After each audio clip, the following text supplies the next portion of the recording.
सभापति महोदय, इस देश के किसान को उसकी मेहनत का उचित दाम मिलना चाहिए। इस बात से इनकार नहीं किया जा सकता है।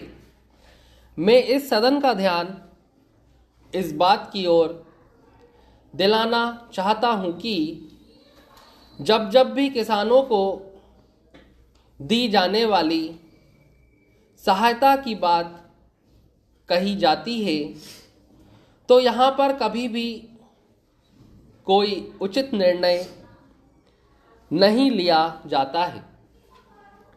आश्वासन तो बहुत दिए जाते हैं कि हम किसानों को उनके द्वारा पैदा किए गए अनाज का उचित मूल्य देंगे, उन्हें वे सब सुविधाएं देंगे जो शहरों में रहने वाले लोगों को मिलती है।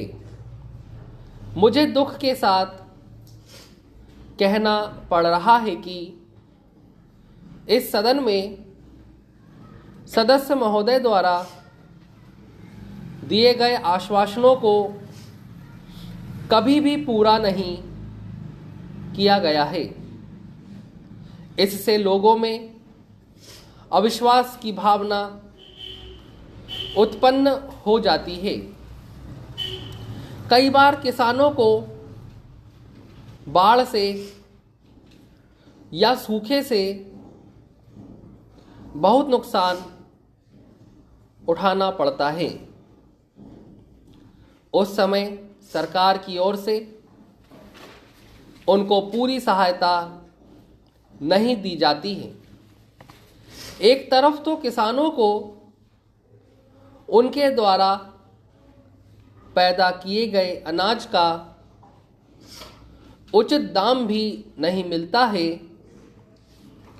और दूसरी तरफ उनका बाढ़ और सूखे से बहुत नुकसान हो जाता है। ऐसी स्थिति में हमारे देश के किसानों को बहुत कष्ट उठाने पड़ते हैं। महोदय, महाराष्ट्र में किसानों के आंदोलन की बात हम सुनते हैं। यह बड़े दुख की बात है। जहाँ तक मुझे मालूम है, वहाँ के किसानों को बहुत सारी सुविधाएं दी गई हैं।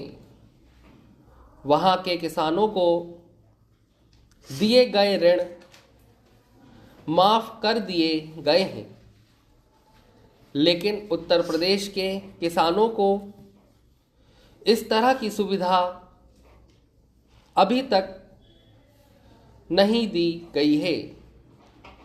मैं महाराष्ट्र के किसानों से निवेदन करना चाहता हूं कि जो कुछ उन्हें दिया जा रहा है उससे उन्हें संतुष्ट होना चाहिए और देश के विकास में पूरी तरह से हिस्सा लेना चाहिए।